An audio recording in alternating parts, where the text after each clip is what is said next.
I'm Jenny. Welcome to my channel where we focus on using ordinary materials to make beautiful things. So any of you who follow along with my Motivational Monday series knows that the journal I've been working in has just become so much of a gator mouth, there's just not room to put anything else in it. So I want to make a new journal to use and through the end of the year. So I want enough pages to do 1 page a week until the end of the year, and that's like 33 more weeks. So I thought I would make something really simple that anybody can make and use as an art journal. Now I have some spiral bound, mixed media paper art journals that I could work in, but I don't tend to use those for collage and paint and things like that. I use those to take notes on different kinds of techniques and to practice them, to practice drawing. So I have a different use for that journal than I have for this one. So this one is going to be more like something we can collage a bunch of things, we can put quotes in there, and it's gonna be kind of a continuation of that Motivational Monday journal. So let me show you what we're gonna do. This is super easy. Anybody can do this, and this is very basic materials. So I have a couple of file folders. My front and back cover are gonna be file folders, just plain file folders. I have a piece of kind of cardstocky junk paper that I got probably in a paper pack somewhere, from the dollar store, well, it wouldn't be from the dollar store, but it'd be from like Goodwill, someplace like that, because it's like a concept sketch page. I have envelopes. This is an envelope, so is this one. So it just makes it good and heavy to put stuff on.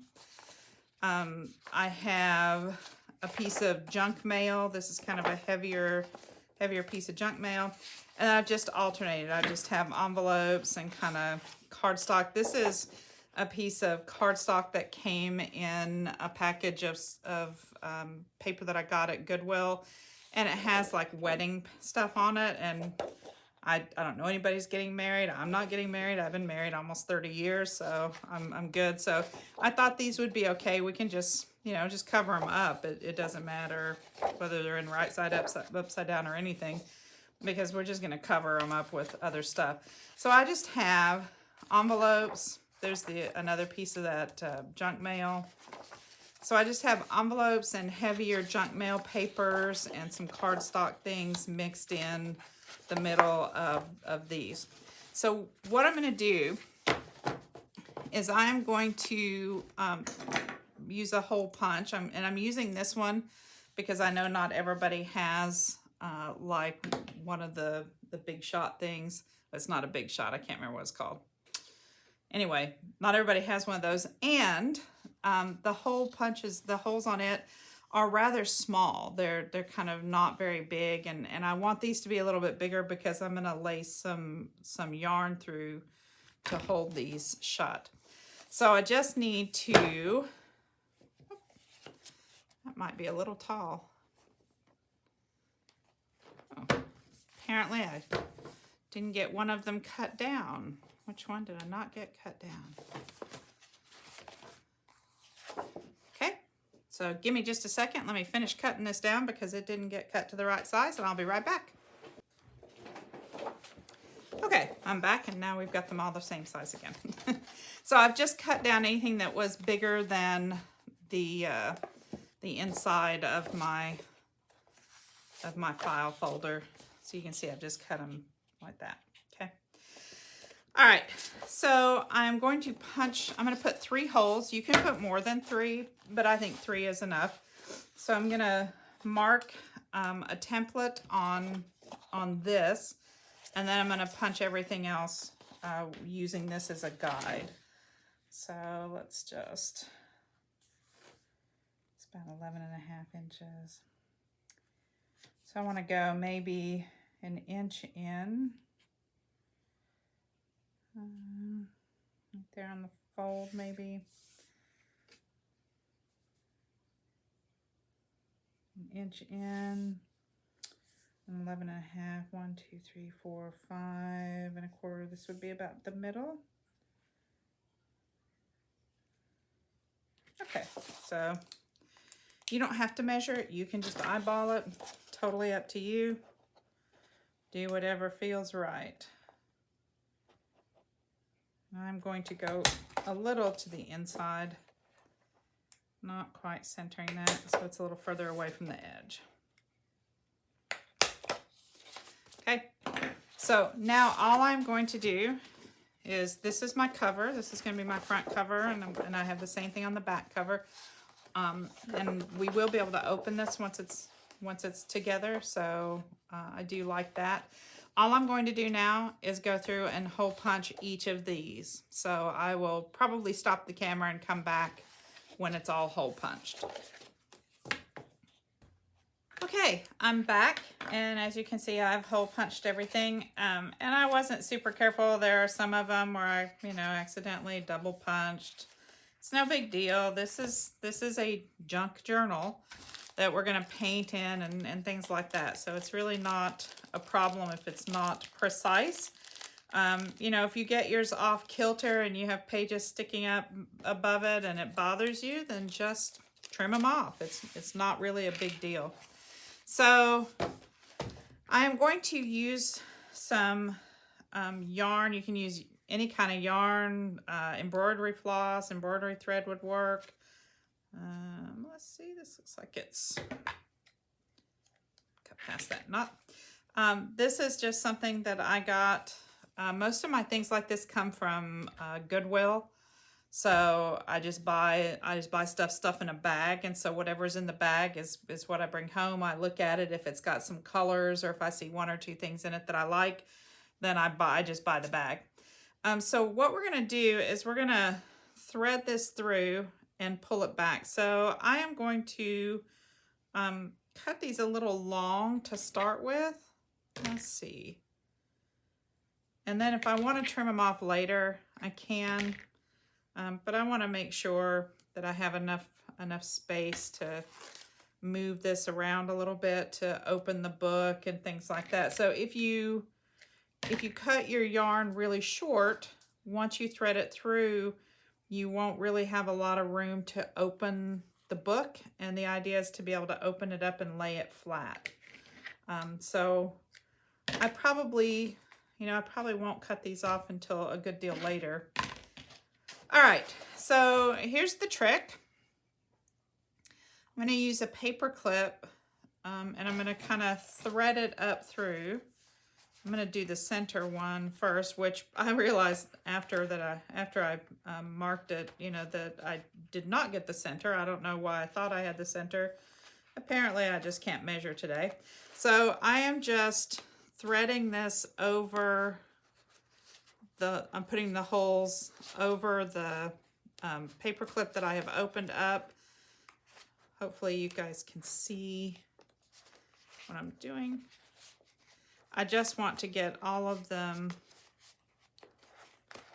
on here. So you can see I've just threaded that paper clip through. That's all I've done is put this through the paper, the paper clip through here. And the only reason I've done that is because it's going to help me pull this back through easily. If you have a really small crochet hook, it would be good for this. Mine is too big. So I'm just putting the yarn on it. I hooked it over it so that it can pull back through. I'm going to kind of pinch this so that it doesn't catch. And then I am just going to pull it back through exactly like that. So there's my paper clip trick. And then I'm just going to pull the loop up, and I'm going to put the ends through the loop. And that's going to make a quick little binding. And so this is super fast.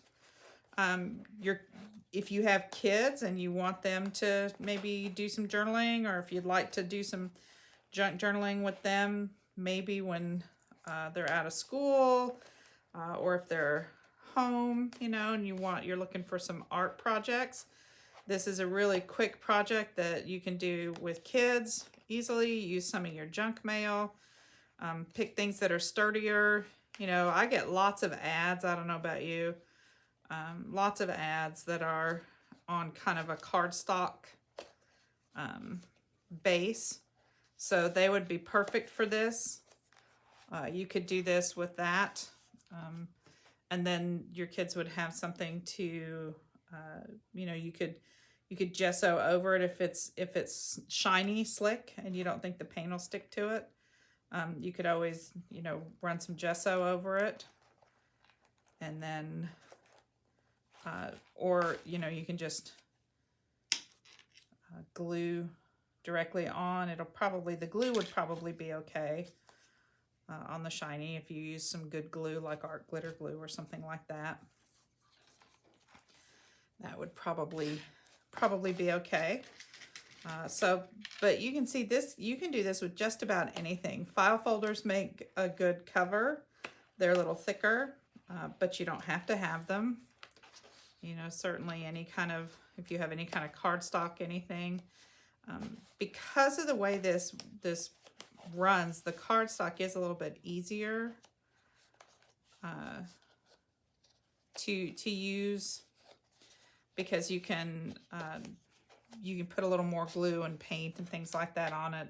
It holds up a little bit better to the art journal collage kind of thing. So if you put a lot of paint on paper, it gets too wet, it starts to buckle. And the cardstock will buckle too, but it won't buckle nearly as quickly. You can get it a good deal more wet before it starts to buckle. So, all right. So we have a very basic binding, and here's the beauty of this. If you leave it long, even if it comes loose, it's not going to come undone. So you can open it up and do a page and a page, and even when it gets fatter, the binding's just going to give. It's going to give with it. So you can see we can open it and, you know, kind of pull it apart, right? You can kind of tug on it, give yourself a little space to work, and then when you're done, just close it and tighten it back up a little bit. So this is a really cool way to make a very fast journal. This works, and we're going to be working in this, so you'll see as we go. You can put, you know, multiple threads through here. Once we're done, I might kind of tie it off. Once I know how big it's going to be, I might kind of undo the loop and tie it. And then maybe put some beads or some dangles or something on the edge. But until we're finished working in it, I think I'm just going to leave it like this, so that we can open it and kind of work wherever we are. Because the last book was getting a little frustrating because it was getting hard to work in. It was kind of lumpy and stuff. So I feel like this is going to be a better option. So we are going to work in that. So I hope you will find maybe some file folders or some junk mail and some envelopes, something, and throw it together into a journal like this so that you can do some cut and paste and journal with me every week. That would be great. So until then, use what you have to make your life more beautiful. See ya.